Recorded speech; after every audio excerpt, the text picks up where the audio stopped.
All right, Big today is Friday. It's October 27th. Welcome to the Dog Walk presented by Barstool Sports. Bonus episode today. Today is the start of the IHSA state playoffs for football. So I'm joined by an IHSA football legend here. We got John Holecek, former coach for 17 years, Loyola, former NFL player. I'm pumped to have you in, John. Thanks for doing this. Thanks for having me. Yeah. So, first and foremost, your first fall off in how long? Well, I had one when I retired from the NFL. I had 1 year off at 2003 when I was rehabbing and trying to come back, and then I joined the St. Ignatius staff when they resurrected their program 18, 19 years ago. So this is my second since I was 7 years old. Second, and then there was the account the COVID year. Yeah, technically that was a fall, but we worked out a little bit like outside. But that was the first time I actually got into golf, and it was actually that's what kind of pushed me into this retirement mode of golf. It was actually fun to be outside with my coaches. We did a lot of golf that fall. Yeah. So how has it been though? Has it been like, do you feel recharged? Is that what you were kind of looking for? Do you miss it? Where are you at? Exactly. The recharge thing is definitely part of it. I wanted to sit back and evaluate, am I going to miss it? 10 o'clock at night, falling asleep on a computer, watching film. Every night was a grind. I'm very competitive. I hate to lose. So everything I've done, I try to do, the 100%, turn over every rock to find a way to get an advantage and get the kids better and get the team better. So it was an exhausting run, but then you look back. I'm not the type of person that can sit back and enjoy themselves. My wife's like, please just try to enjoy yourself for a while. You're going to get back into something. But, at this point, I'm like, okay, I'm ready.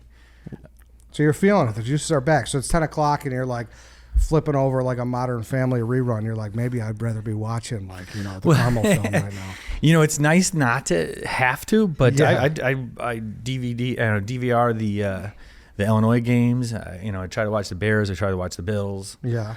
So I'm keeping up with football. I'm trying, and I spent a weekend in Italy coaching kids over there. That oh no shit. With with Mike Singletary and Sean Gale. They were part of the group. It was really? NFL and talk about love the game. These kids just love it, and that's rejuvenating. You go in there. Italy, they're loving the game? In Italy, but they did say the flag football is taking over there, and it's hurting the padded. But they do have these towns and around that have some major football, and then there's little minor league type teams that are the smaller cities. What was the age group? Honestly, it was like 13 to 35. It was the most odd thing you've ever seen, but they're not good enough to really worry about it, and they're smart enough not to kill the little kids. But there was only a couple. In fact, there was a terrific girl about 15, 16 years old, and she was a terror. Really? And people understand okay, if you're bigger and stronger, you're not going to go out against this person. But I tell you what, that's like watching D3 game. I went to one of my former players is a senior at Dynasty, and I haven't seen him play. I haven't seen a D3 game ever. And then one of my younger guys, that didn't play a lot, but is at DePaul, and I went to a D3 game. And wow, talk about love of the game and just the natural, that's what it's all about. Mm-hmm. Talking about rejuvenating, that's just a great atmosphere. Mm-hmm. Parents aren't delusional about where the kids are going. The kids are doing it because they love it. They love the camaraderie. They love the brotherhood, and they're not worried about getting paid or going to the next level. Yeah. It's just pure football, and it's just beautiful to see. So what I'm gathering is that's what you're really in it for, but all the other bullshit is what kind of hurts the game, ruins the game for you, separates it from you being there currently, or what? Well, and the competitiveness, it's a grind. It's in high school. There's 9 games, but almost every year we're at the semifinals or finals. Mm-hmm. So it's 14 games. Mm-hmm. That's a long season. Oh yeah. And you prepare. It's funny because my guys, the former staff is still there, and they're so worried about this first game there. I'm like, they're 4-5. And I know Plainfield North's out there going hey, we're going to show up. I get it, but there's a reason why you're 9-0. There's a reason why you're 4-5. Don't stress like I did. Like I stress. And now I look back and say, maybe I didn't have to do that, but I guess that's why you're competitive and you win, because you take everything seriously. Now, was that kind of your vibe? Like you're a serious guy, or you're kind of like you like to keep it loose? What's like around a program? What's your so definitely serious about it, but like you have to be funny and you have to relate to these kids. So I try to like make it light at times, of course, but we're still going to watch film like crazy. We're still going to break down everything. We're going to film all practices, and you're going to know where your feet are wrong. You're going to know where your hands should be. Like the technique's everything in high school, I think. So you got to get them better, and the repetitions, good repetitions is what's all about, and that is including mentally. Visualization. So yeah, we've at Loyola, we've tried to do every single thing that we could to get them better, but these kids want to have fun, so you do have to have it fun. Yeah, there's got to be that aspect too. Now, I kind of want to start at the beginning. You like are such an interesting guy where I could sit here and talk high school football with you for hours, but I mean, your experience playing as well. You played for another Illinois State legend, and Dave Matteo. Yeah. Marian Catholic. You know the name if you follow high school sports. I mean, how much was he an influence on you to getting into coaching? Dave is the one that like really told me like, okay, you better play or I'm going to put my foot right up your ass. Like that's what I can remember these things. Like I was just like deferential to the seniors, and he's like, Holecek, you better make the next play or I'm going to freaking like, he's just he was the man, that really like, I didn't know what I really could do until he like threatened me. And it was funny back in the 80s when you're playing, like the coaches would throw you around, slap the hell out of your helmet, and like it was completely different. But I respect that, and I grew from that. And maybe you can't do it now, but holy cow, that made an impression on me. And he made me tough. And anyone that played for him knew that you're gonna go. You're going to run through the wall, or else it's not, it's not good enough. Were you guys pretty successful there? What was did you have good teams? All my St. Rita friends, I love to talk about their senior year when they lost, I think, to CVS in the first round of the playoffs when they were ranked 1. And they're like, what'd you guys do? I'm like, we were 4-5 and didn't make the playoffs, and we had 2 NFL players on the team, so... It was junior year we were like quarterfinals, but senior year kind of bowed out.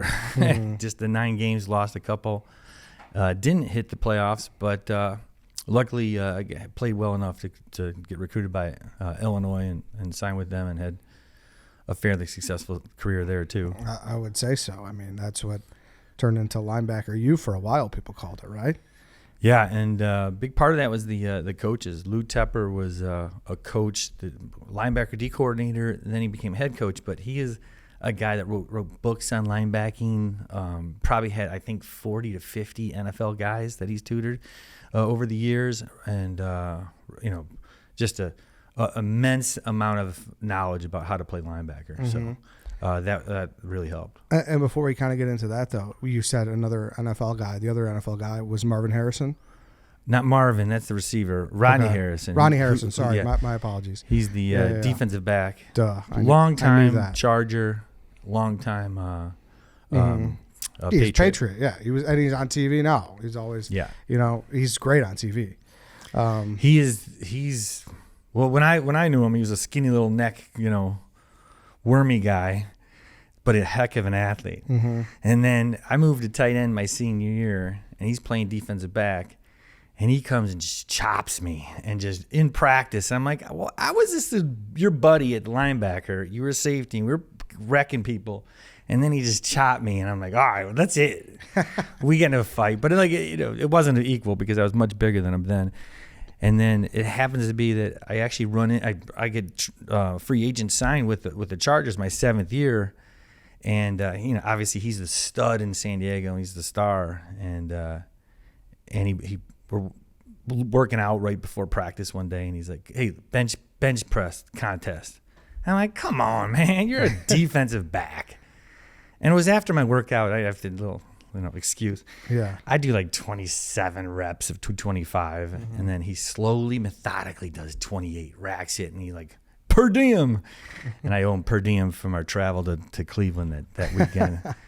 That's pretty sweet, though. So he became a big, strong superstar. Yeah, I mean, he was awesome. Brewski and whatnot, but he was one of the face of that defense for sure. Yeah, he's the one that did not get the ball off of Tyree's helmet that won the Super Bowl, right? Mm-hmm. Yeah, so obviously not the best moment there, but he's definitely an NFL legend for sure. So then you go to Illinois, Simeon Rice, and just like it was just a loaded linebacker crew. Yeah, so I started 4 years, with some games missed due to injury, with Dana Howard. Dana Howard in '94 won the Buckus Award. He started 4 years, had like 565. One of the best tackles, one of the best players I've ever seen. One of the best defensive players you could ever have. Like, this guy plugged holes, explosive. Didn't translate to the NFL along. He was probably 3 or 4 years in the NFL, but terrific. And in '94, he's the one that like predicted we were like double-digit underdogs to Joey Galloway and Ohio State Buckeyes going there, and he was like, we're going to beat them. And it was like all over, and then we do beat them. So Dana Howard was one guy, and then on the outside was Kevin Hardy, who won the Buckus Award in '95, right after Dana did. Played a long time in Jacksonville, and then and obviously Simeon Rice from Mount Carmel, played a long time, probably has 150 plus sacks in the NFL. Yeah. Oh, yeah. And then I was the other guy that I managed to get 8 years. So yeah. So you go to Buffalo in the '90s. What was that like? That was eye-opening. Oh my goodness, going into a locker room with Jim Kelly, Thurman Thomas, Bruce Smith, Cornelius Bennett, Andre Reed, Steve Tasker. I think all those are Hall of Famers. Ted Washington, drafted with Reuben Brown. Oh, okay. Yeah. So it was crazy. And obviously Marv Levy. It was 2 years after the Super Bowl run. Yeah. So they went to the Super Bowl, then they had a bad season, and then I came in '95, and I was injured for the majority of my first year. I tore a hamstring muscle in training camp. So I kind of sat there and watched, and then got back in the playing field, just kind of like a scout team player. And when I got healthy, I would just remember going against Reuben, my fellow class. He's a first-round draft pick. I was fifth. And I was like, I'm not letting him push me around, bully me. And that guy, if I have CTE, half of it's because of him. He was a monster, and he's obviously a longtime Bear too. Played well here, but I got to play behind Ted Washington, so that's nice. That was fun. Yeah, that's nice. I mean that him and Traylor, like those are like the Bears I grew up on. Yeah, so those are that's 800, probably 800 pounds of manhood there. Yeah, dude, some big boys for sure. So you said Marv Levy, and then also your Wade Phillips is your guy there too. He's one of those all-time football guys that I just love. Yeah, son of Bum Phillips, and Bum Phillips from the Oilers days. I mean, if you want to go back in the lineage of coaches, like he's the one that taught Buddy Ryan all this stuff. So you're talking about long time NFL knowledge and smart people. Wade was unbelievable defensive coach. Was he? What kind of coach was he? Was he just someone who was always on your ass? Because he does kind of have that persona where you could see like he could flip. See, I think he's just the Texas, like real dry, real cut. I mean, he just say hey coach, he's a hey player, every time. Really lighthearted. I thought he was great. And, I was nervous before my first start, and Wade's like, it's your time. You're ready. Really just deadpan, just there's not like a lot of hype. He'll he can yell, but he's not even that big of a yeller. He's a great X and O guy, and he knew weaknesses offensive, and he would go after him. So maybe in my head it was those Cowboys teams that probably drove him nuts. That's where he really was. Maybe because I'm sure. That's one of the hardest jobs in the NFL. I mean, they're all hard. You mean dealing with Jerry Jones is Yeah, hard? I'd say that's tough. I'd say that's tough. And then I obviously got to ask, your time at Buffalo, you did play in a historic, famous game, the Music City Miracle. Yeah, that was fun. Yeah. We actually thought, I remember, like, Wade was on the phones talking to people like, oh, no, it's coming back. It's coming back. We won this game. So, yeah, it's still shocking. So you were just convinced in that moment that it was a lateral, no way. Well, now they say, well, the whole body, it just has to be your toe has to be on the line, you know, so they kind of changed the rule, I think. I don't know. Obviously, it shouldn't have come down to that, but I wasn't on the field during that return. We were so injured. We were so hurt. I'm not sure. We didn't even have nickel package in the second half of the game because our nickel guy, Marlowe, was hurt. And then so I'm playing the entire game, which I never played against in third downs. Eddie George, I think that game probably had 40-plus carries, but only about 102 yards. So we limited him. The other fellow inside linebacker, Sam Cowart, and I think we had 20 tackles plus each that game. So it wasn't, we all thought we played well enough to win. And then that ridiculous, I think they would win with a field goal where I think we were up 2. So we had to kick it deep enough, but I think it was 17 seconds. Yeah. So in hindsight, obviously, maybe squib, kick it out of the end zone. It didn't work, but yeah, unfortunately, things happen. Do you talk to many guys from that team? Is that always like a point of conversation? That Never. Fucking game. Never. It's never not a big. You're over it. It's over it. Yeah. Okay. Yeah, all right. That's dismissed. Sometimes it sticks with people. Yeah, it's obviously an unfortunate moment, but truthfully, like we were very injured, so I'm not sure if we would have made the run that they did. Mm-hmm. And then they ran into the greatest show on turf. Super Bowl, which I think those Rams still have the highest average per play, like 8 yards or 9 yards per play. So it would have been a tough road, but yeah, it would have been fun to try. Yeah, Holt, Bruce, Marshall Faulk, that team was the real deal. Yeah. The real deal. Yeah, Kurt Warner. Maybe, yeah. Mm-hmm. Isn't it, you said Eddie George, 42 carries. They ran those guys back in the day. Yeah. Like now everything's like a 2 running back system. Like him, Priest, Holmes, and those guys in the early 2000s, 90s. The amount of times they were getting the balls is sheer insane. Yeah. Edgerrin James, Curtis Martin, those are the guys I remember playing, in my AFC East. Holy cow, there are a lot of good players. Who was like the best back that you remember? Like who you're like, this guy, he's a motherfucker. I think those two. I was hurt the day we played Barry Sanders my first or second year when I was out, and I get to watch him. I'm like, oh my god, thank God I'm not on the field with that guy. Yeah, because he'd just make you look silly. Yeah, dude. So I saw him early.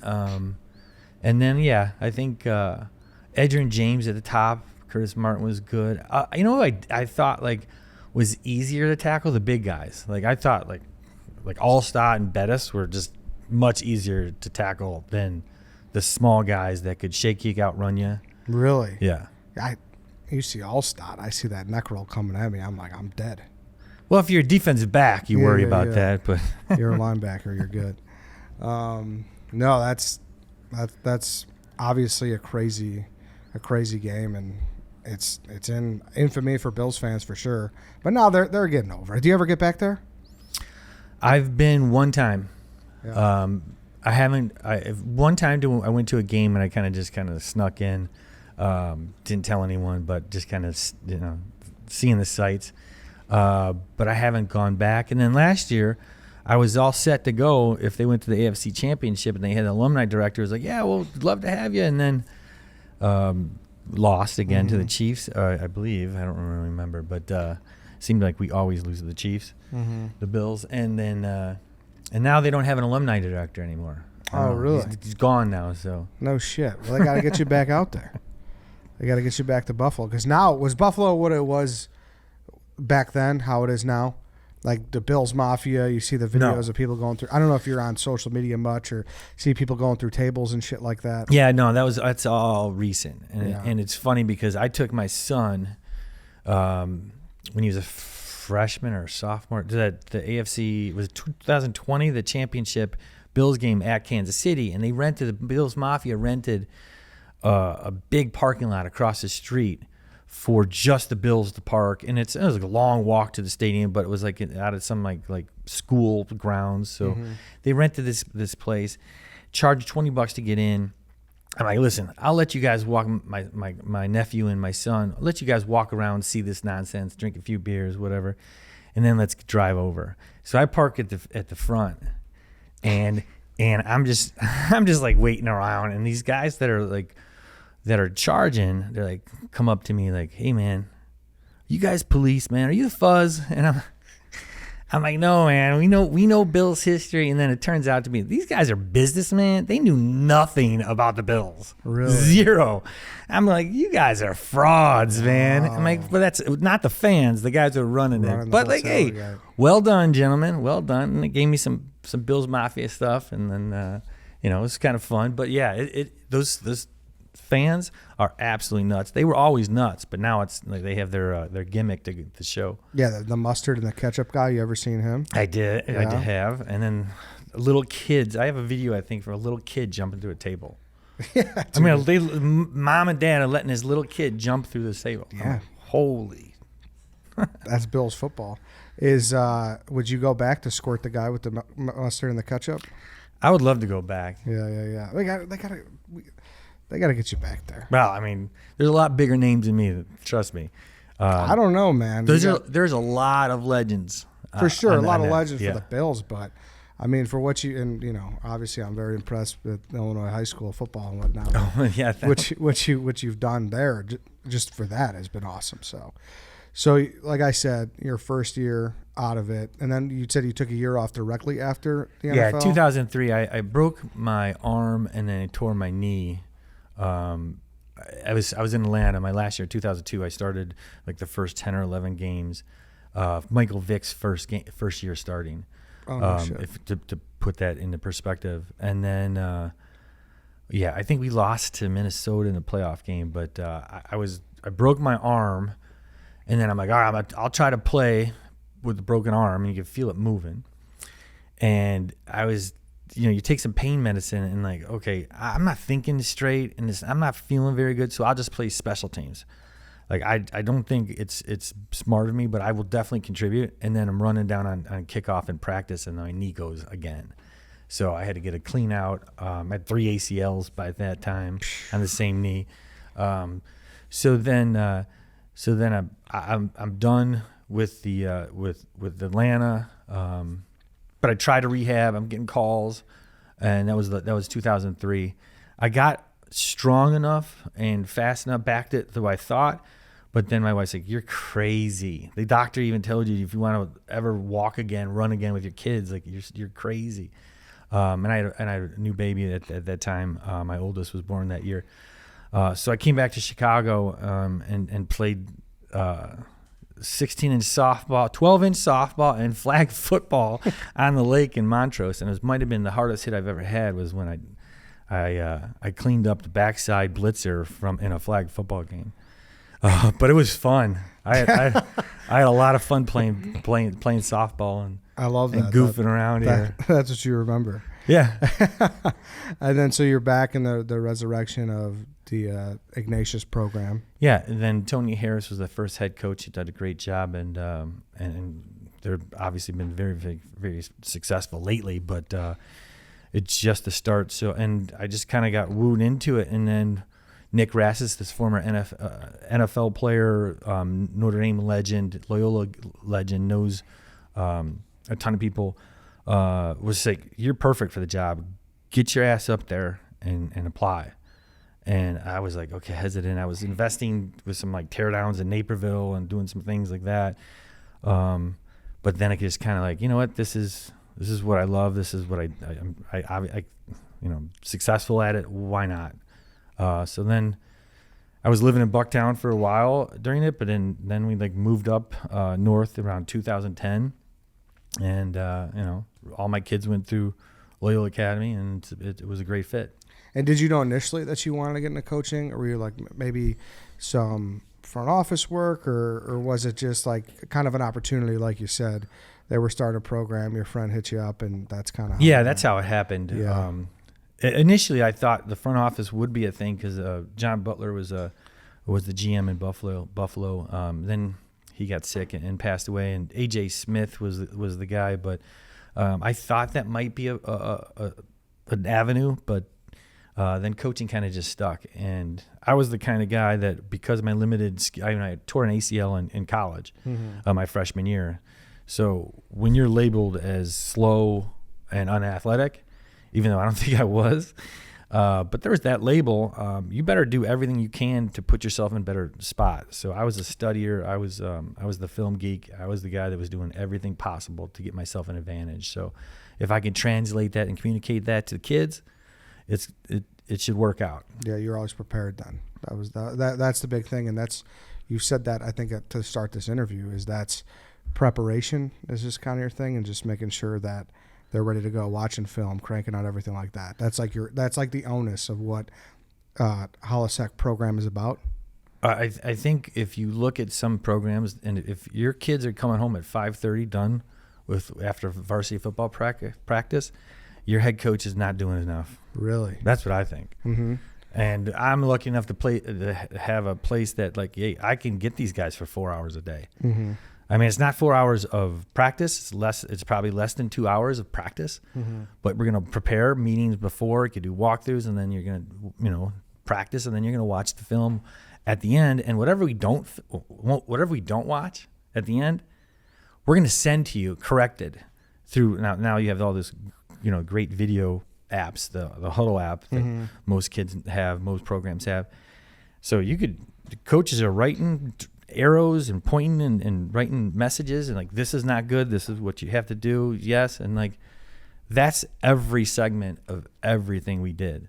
Mm-hmm. So and in 06 though, when you take it over though, did you feel like Loyola was strong? It was a good program, but it wasn't what you turned it into.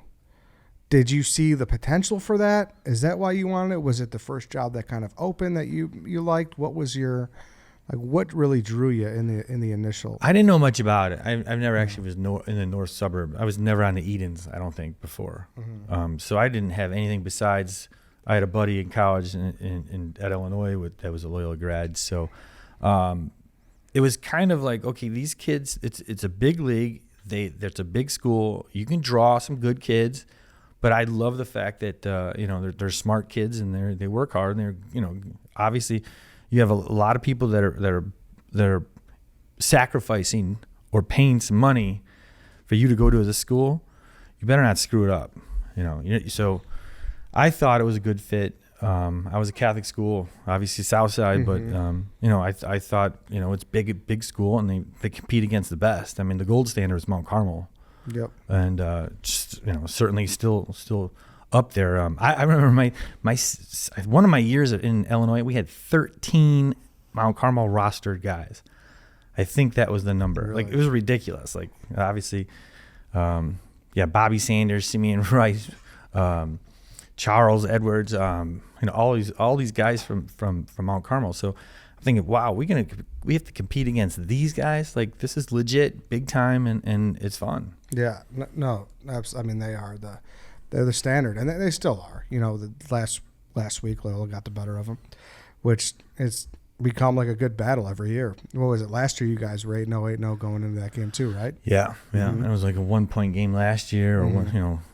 We failed to score in the end. So, but this year 2 goal line stands by Loyola was. Did you tune into that? I was in Cincinnati for Parent Weekend, but I was trying to watch on an iPad, which was not very successful. Yeah, was it weird for you though?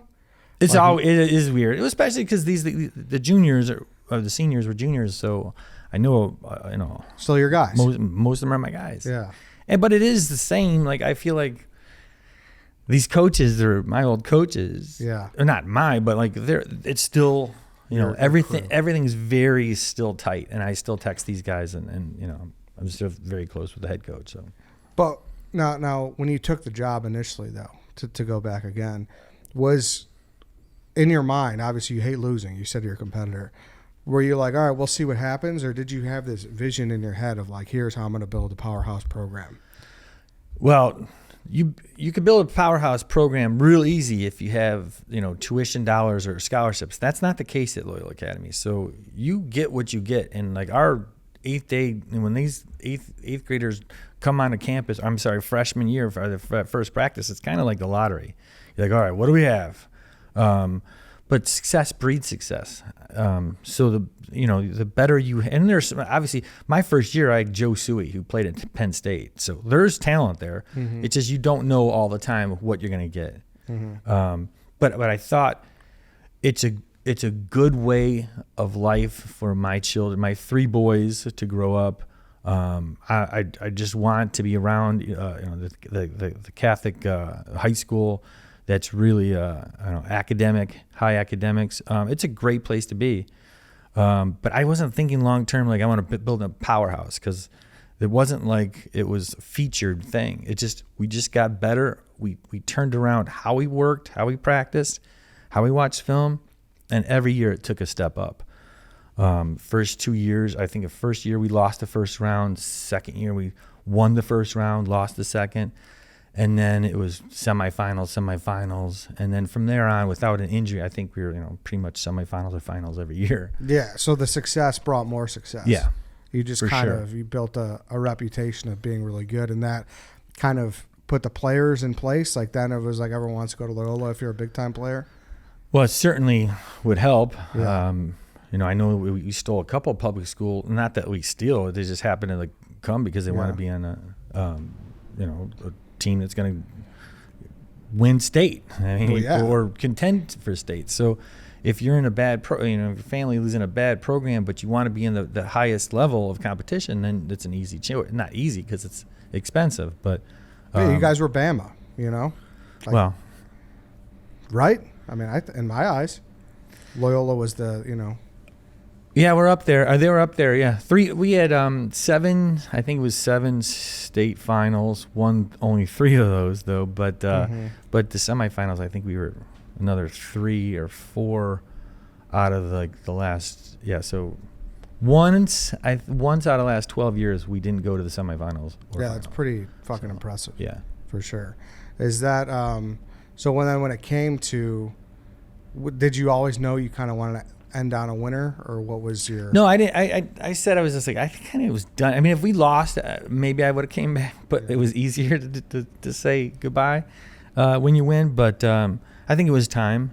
I think there was times where I'm just thinking like, what if I dropped dead right in the next next season? I never even took this weekend off, or this year off, and didn't have those weekends in the fall that I've always longed for. Visit my kids in college, go to see my senior son at Illinois and watch some football there. So it's been fun, but obviously, I still have that itch. But it's one of those feelings that you're always going to second guess. Mm-hmm. You always second guess things, but I know for a fact I would have been like itching like crazy just to see the other side if I didn't retire last year. Yeah. Was it how about like the change in landscape? How much was that an issue? Like we talked about parents at the beginning of the show and outside factors. Is it just brutal to deal with now? 99% are great. Really? But the 1% is unbelievably bad. Yeah. So you have to deal with it. And like I was saying, sometimes I have too sensitive skin. Maybe I try to please everyone, or I think our programs, we didn't hit in practice for the last 7 probably years to 8 years. Crazy. Like not a lick. You hit, but you don't go down the ground. If you go down the ground, you're getting yelled at. And I'm talking about every single practice besides one little scrimmage that will do like a 15 to 20 minute contact in the very beginning of the season, right before the first game. So the first game's not completely new. So you have one little scrimmage. But the summer camp, you guys nothing. No? Never go down. Summer camp. Never ever fall down to the ground. Stop. Never. Really? And if you do, you're getting yelled at. So there's one like the maroon versus yellow scrimmage or whatever. Gold, yeah. Gold, all right. Whatever. That's exactly right. That's the only time people Only are time going you down. ever go down the ground.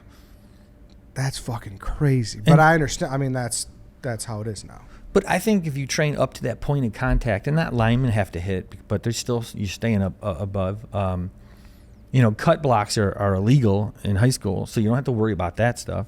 But I think if you train the kids up to that point of contact, then their desire takes over. I mean, you're not going to like drop your arms if you're running up to them. You have great form and your head's up and you're right there with your hands.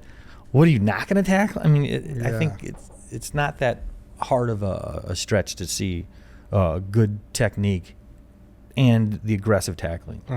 Now, but that people will get mad about hitting or not hitting. Is that what you were getting at with that? Like when it comes to. I'm saying like, parents. Yeah. So I'm saying like I thought we were a very safe football team, so no one's going to worry about our concussions in practice. Like you better not get one because you're doing something really reckless. So I thought like everything that we do, and we're winning, and you never try to blow anyone out. I mean, we try to get a score up, and then every substitution for, like last year, we played St. Xavier. We got a running clock or real close, and this is a nationally televised ESPN game, and they then score, they keep their starters and then score 2 or 3 touchdowns on our backups. I don't care. It's not about me getting a shutout or a 0. It's not about, it's about the kids, and I think that's what we've always tried to show. So when you go through all these efforts to make everything try to please everybody, there's always going to be somebody that's not going to be happy, and it's more vocal now than 10 years ago. It's much more than 17 years ago. Really? It's just people just feel more entitled, or what do you think it is? Absolutely. Yeah. I mean, my parents, if I would have came home and said my coach hit me, they'd be like, good, I'll hit you now too. Yeah. Now it would be a lawsuit. I mean, obviously that's not good. Yeah. You don't want adults, smacking kids. But you might have been asked, okay, what did you do wrong? The kid's not wrong these days, not at first. The adult's wrong. He's an idiot. That coach is stupid. That coach is biased. It's crazy to deal with that at the level that you were playing. Like you guys were super successful, and you're still. I know you'll always deal with someone thinks they should get more playing time and whatnot, but I mean, clearly what you were doing was working. So. Yeah, and my own 2 kids that were linebackers, they didn't start either. So I was like, I'm not playing favorites. Yeah, there's not there's no political stuff. It's kind of crazy that how parents think now. So, you said the itch is still kind of there. Yeah. Same level. Maybe you go a step up. Where's the head at? Wherever life takes me. I would love to. Recruiting is something that like nobody looks forward to, I would imagine. So that's the issue with college stuff. And do you like recruiting? Well, I've never done it. I don't think it would be bad. I don't think I would be bad at it. But I went to Illinois because it was the highest academic school that I was getting recruited by and the best football. So it was easy. And I could sell that. Previously, I was offered jobs by Lovey and Bill Kubit back in the 5 or 7 years ago, whatever. But my kids were still in school, so now I think I would entertain that if it came to it. If it happened, okay. Because that was the hot rumor for a little bit that you were going to Northwestern. I'm sure you heard that. Yeah, that's almost ridiculous because. You're talking about a high school coach that has no experience now. Now, I played in the NFL, so I have a little bit better of record than, like, let's say, Jerry Faust, who ruined it for all the high school coaches back in the day. Yeah. But that was and Notre Dame. But you have to have some experience, not just with the schemes of all the different teams, but of who are you going to hire? What coaches do you know are competent that can teach your system or what you want, and who are you going to trust? You have to be in the game, I think, a little bit more of a assistant role or an analyst role at first, and then see what's going on. So you would welcome the opportunity to start back to a position coach or something like that, and work your way up, like if the opportunity came. I was very happy not to make these big decisions anymore. So yeah, it's kind of fun just to be like, hey, I can own this part of this world and do the really good work right here, and not be responsible. I mean, at first, and then my buddy's like, you can't be the boss. You'll hate everybody. Yeah. I'm like, no, I might speak up, but I'm certainly willing to be an assistant coach. But was there pressure at the end? Like, did you feel pressure? Not outside pressure. Yeah. No, had a great boss. Everything. You know, the new administration's awesome. But you get tired of same things. Loyola's working for trying to get lights now. I'm like, I've been asking for 15 years.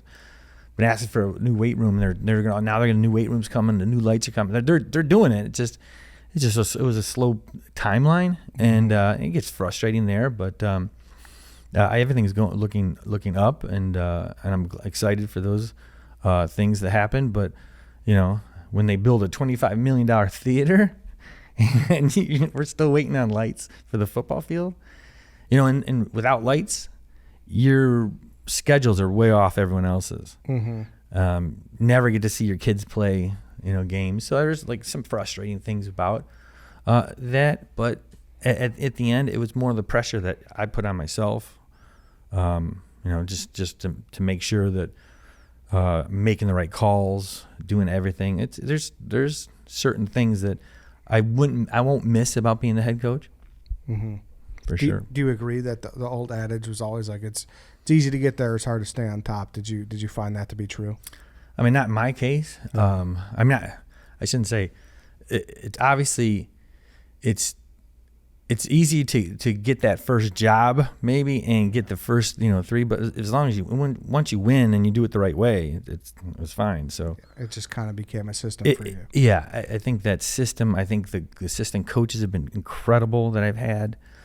All of them have the unique talents, and you put them together. It's and obviously it's working now. Yeah, I'm sure people. I'm sure you had offers, though, right? For this year? No. Really? Well, I wasn't out there. I didn't put. I didn't make a resume. I didn't put I'm not a self promoter. Here I am now. I feel like a promoter now. But no, I haven't. I really haven't tried. Yeah. Well, all right. Well, it's out there now, right? Yeah. And you're also looking for a new set of clubs because yours. I did. I just ordered some. So. Oh, you did? Oh shit. Yeah, I just ordered my irons. I don't still. My golf clubs were stolen from my driveway. Not real happy about that. That's why I was eyeballing your tailor-made. Yeah, we got some tailor-mades. We can get you set up. No problem. But that sucks. Your club's got. I mean, at least it's unless if you were planning on going somewhere. I realize it's not the clubs that's the problem. It's me. Yeah, it's the guy who's swinging the clubs. I'm still in the 90s. I'm not over. I haven't broken 90 in a while, but I have a couple 80s.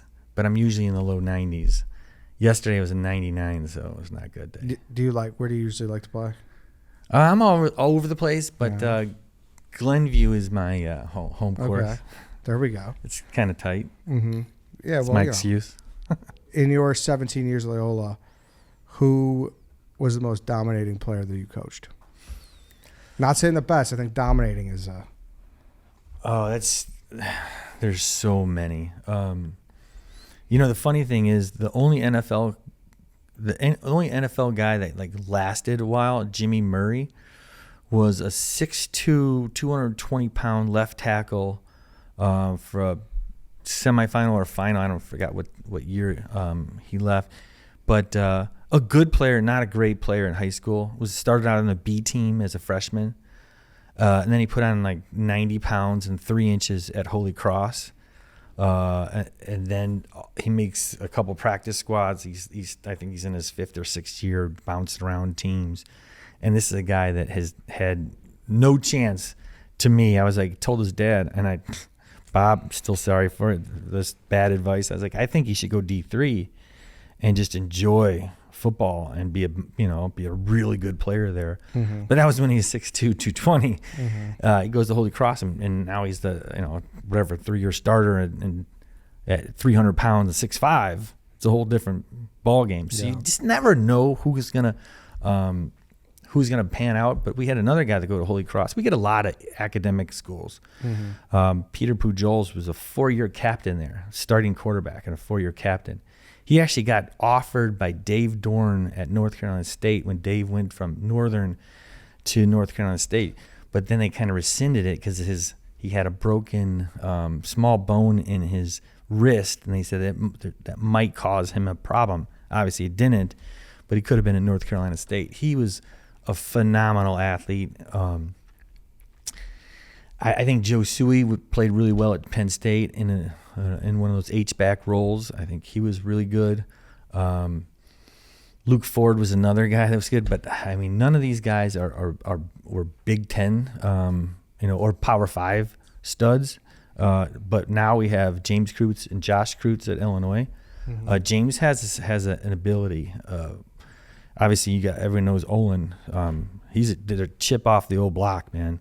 Just warriors. Mm-hmm. Josh it doesn't have the size I think that the NFL would love, but James has like the talent and the length in his arms. And Illinois was strange; he was the only one that offered him. But he's already saw him get a sack in a blitz a couple of games ago, and he's a special team guy. But in 3 years, this kid's gonna be. He's really young. In 3 years, this kid's gonna be a stud. Yeah. James Kreutz, and mentally, I don't think anyone's as mean as this guy. Yeah. I mean, controlled, obviously, but he's someone that he learns from the best. Olin's the man. Absolutely. That's it. That's it. Yep. That's knows football, trains football, breathes it, everything about it. Mm-hmm. What do you think about this year? You think Ramblers got a good shot? Yeah, I do. I think I looked at him my first year. I said, well, if obviously Pat Fitzgerald's kid. Ryan is the quarterback, and I said if he improves to a good to great level, and obviously he's all Catholic league, he's playing really well. If he improves and takes care of the football, this is a team that should not lose to anyone unless they're super athletic. So I thought Mount Carmel had a chance, and obviously they did. I think Lincoln Way East is a good team, always well coached and have a bunch of athletes. So we'll see, but I don't see him losing in I think the only game they're going to have is the final. Yeah. Is there, and I should say that too, I think a lot of Mount Carmel people might get mad at me for saying you guys are Bama. I mean, whatever. Ohio State, Bama, you guys, like that, you guys are the, Yeah, Bama this year is exactly. Two losses, right? You know what I mean? Like Mount Carmel, obviously, I respect the fuck. How could you not? Yeah, they're the gold standard. I said when we started, for sure. Totally. But I think their 7-8 matchups. I mean, they got Rita the first round, which is going to be difficult because it's such a rivalry. But after that, if they get past them, I don't think anyone's going to touch them. Yeah, no, that Darian Dupree is unbelievable. Yep. Truly unbelievable running back. So I'm excited to watch him on Saturdays for sure. Yeah, that's another reason why I thought they had a chance against Loyola, but Loyola's defense might be the best personnel we've had. I mean, really, this defense is very, very strong. So do you foresee the program just keeping on the trajectory it's been on? I hope so. I mean, I think I think success breeds success. I mean, that's like, why can't Illinois, our football team down there, and it's hard to get over that hump to get consistency. So once you get the consistency, you get the notoriety. That's what kids want to play for a winner. So hopefully. And obviously Ohio State and Michigan keep on, There's just no, and then when there really is some stars, there's not a lot of state loyalty, I feel, too. Like there's not, you don't walk around and unfortunately see a ton of Illinois stuff everywhere, I feel. Yeah. And part of it, I think, is the politics. I mean, who loves the politics of Illinois and our state taxes, and everyone seems like we're trying to get out of Illinois, but Illinois is such a great school. As far as you get the best and brightest athletes or students. So why can't you just bring, if you have the, top 10% of your class, I mean, obviously you're going to have, elite schools that are going to, pilfer, but you get a lot of kids, the smart kids from every high school in Illinois to Illinois. Why can't you get those athletes to build it? So I don't know. I'm hoping Coach Beelam is it seems like a great recruiter and a very good football coach. Studied under Belichick for a year, 3 years ago before he came. So I thought it could be turned around in a couple close games, but you just never know. But hopefully the tide's turned, the recruiting wise. But it's hard because Chicago gets Obviously Notre Dame, Michigan, Wisconsin, Iowa are all in here and taking the best of the best. And it's so many different, alumni groups around. So, yeah, it's a difficult place to recruit. Yeah, Big Ten melting pot. Yeah, it's kind of Chicago. And some of these schools are closer. No, you're right. I mean, distance wise. No, you're right. Who do you like coaching wise? Who's your guy? Like, who do you always? You mentioned Belichick. He's clearly one of the Mount Rushmore coach. Is he your? Like you're always like kind of seeing what he does. I just remember like playing against him. Like I remember coming back from like a trip to the Jets and we're like, hey Ted Cottrell, the defense coordinator in Buffalo in the 90s. Hey Ted, we knew everything, man. It was a great game plan, awesome prep. Our preparation was so perfect that I felt like I didn't have to guess, man. I knew what was going on. And then I remember playing New England going, holy shit, I knew I saw that, but it was from a different formation. Like, they just know what you're scouting and they change it. You're not going to see what you see on film. They're going to change it up just enough so you don't have that muscle memory. So I think that's what the best coaches do. Now, you can run the same stuff if you're better. And that's a lot. I mean, if you have better athletes, who cares? Just run the basic stuff so you don't screw it up. It's what your kids know. You know all of it. But if you're going to be equal or lesser talent, you better surprise them. You better move things around and make these people think on the run. That's why I love, shifting and motions. And if you're static and you're just playing what you play because this is what we do, you're going to lose. You're going to lose to the best or to the better athletes. Adjustments. So, yeah, I mean that's what I always thought the best coaches do, and that's what Belichick did. Yeah, 100%. Well, all right then, John. Thanks for jumping on. I appreciate this. I like this conversation. Anything else before we get out of here? No, I'm all good. You're all good. And you don't got like it's cool to be here. You don't got like the hotline to reach out to you if someone's looking for a linebacker coach or something. No, that's okay. That's okay. But I do have my former player Peter McGuire. He runs this shack place in Glenview. Okay. It's a golf simulator and bar. And it's a funny story. Last year, the Xavier game, ESPN is televising the one high school game that weekend, and our quarterbacks wear red, yellow, blue hats, and Peter, my former player, is like, here, I'll give you some. I'm like, okay. And so they put the kids put the shack hats on, and then our quarterback gets interviewed on ESPN. And he's like, and Peter and Nick Larkin, I got a shout out for him. He's a Maine South grad though. But these guys said their internet traffic jumped by like thousands in that day. So, really? So I thought, okay, well, maybe I'll do it again for you, Pete. Go back to the shack. There we go. Check it out. Go check out the shack. Is it Glenview, you said? Yeah. There you go. That's where good guys. You're going to get a couple free sessions now? I hope. All right. Thanks again. Appreciate it. State playoffs start tonight, so get out to a game. Watch out. They're all on TV now. People could, whatever. If you're out, support the high school level. Thanks again. Thanks, Eddie. Take care. Awesome. See you, everybody. Thanks for listening.